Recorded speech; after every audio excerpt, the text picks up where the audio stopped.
आपके साथ हाजिर है सना कैसर। आज मैं आपको एक बहुत ही मजेदार रेसिपी बनाना सिखा रही हूँ। वो है पकौड़े फ्राइड नान। बेसन लिया है, नमक, कुटी हुई मिर्ची, पिसी हुई मिर्ची, कसूरी मेथी, कुटा हुआ धनिया, जीरा लिया है, चाट मसाला, प्याज, हरी प्याज, हरा धनिया, हरी मिर्ची ली है, आलू लिया है। सारे ड्राई मसाले डाल के अच्छी तरह मिक्स कर देंगे और अब हम इसमें थोड़ा थोड़ा पानी डालते जाएंगे और इसका पेस्ट बनाएंगे। हमें बहुत ज्यादा लिक्विड में पेस्ट नहीं करना।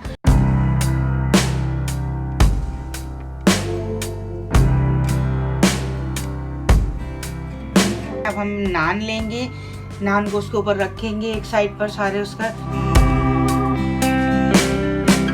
पकौड़ों का बेसन लगाएंगे और दूसरी तरफ भी इसी तरह लगाएंगे।